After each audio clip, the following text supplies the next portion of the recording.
Former Burisma board member and longtime Hunter Biden business associate Devon Archer will appear before the House Oversight Committee for a closed-door testimony today. He's reportedly expected to say that then Vice President Joe Biden joined dozens of his son's business meetings over the phone. The Department of Justice now backtracking on a letter they sent to Archer's attorneys demanding that he report to prison on fraud charges. In a new letter, the Department of Justice says Archer must be free to testify before being sentenced. Archer's legal team putting out this statement, quote, "We are aware of speculation that the Department of Justice's weekend request to have Mr. Archer report to prison is an attempt by the Biden administration to intimidate him in advance of his meeting with the House Oversight Committee. To be clear, Mr. Archer does not agree with that speculation." Joining me now is New York Congressman Nick Langworthy. He is a member of the House Oversight, Rules, and Agricultural Committees. Congressman, good morning to you. Let's focus on today's testimony. We are going to hear from Devon Archer, despite all this back and forth over the weekend from the DOJ. What are the expectations for that testimony today from Devon Archer? What do you want to know from him about Hunter Biden's business dealings? Well, let's face it, Devon Archer was in the room. This is very important in a key voice that we need to hear from on the Oversight Committee to complete this investigation. He's been in the room when Hunter Biden allegedly called his father into meetings. He's been in the room to discuss arrangements with foreign entities and Joe Biden and Hunter Biden. So his voice is critical to this investigation because he has firsthand knowledge of what went on. And the fact that we saw an attempt by the DOJ to silence his voice in this critical congressional inquiry is just unconscionable. And even they had to knuckle under and flinch and allow this to move forward.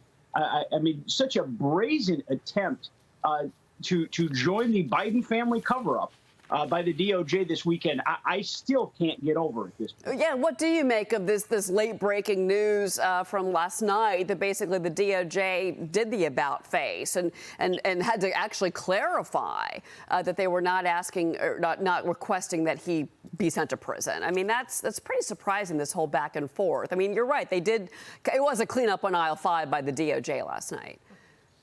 Well, I mean, frankly, no objective observer could read their original demand that he report to prison prior to congressional testimony today, which has been scheduled, I think, about 6 times. And Archer himself doesn't come because he's excited to be a whistleblower. He has tried to get out of this at least a half a dozen times, and now will be testifying today after essentially being threatened with contempt of Congress.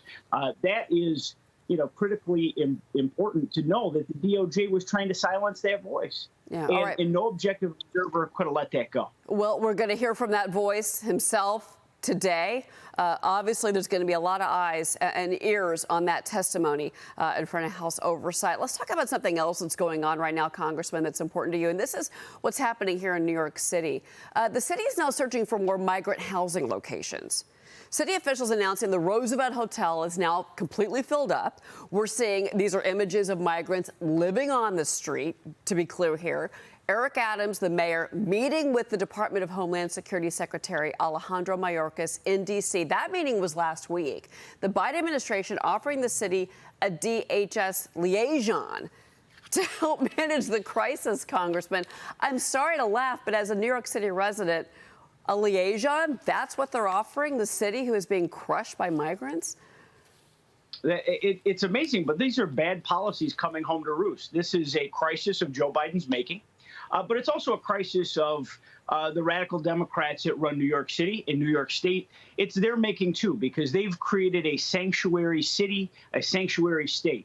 So when people have illegally crossed that border and they've asked them where they want to go to New York because it's a destination. And now to have Eric Adams and Kathy Hochul, crying foul because these, migrants have overrun many hotels and housing stock. It's like, you did this. Joe Biden did this. And, Joe Biden should be paying the bill. But frankly, the joke's on the American taxpayer because we're the ones paying the bill. This isn't some magical pot of money that Joe Biden invented.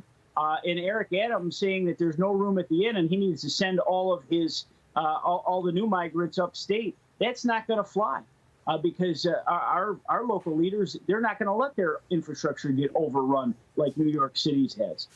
This has got to be a self-examination of policies. We can't stand by idly anymore and accept the fact that we have radicals wanting to declare New York a sanctuary. Congressman Nick Langworthy, maybe that needs to change for New York City. Great to see you this morning, sir. Thank you for being with us. Thank you.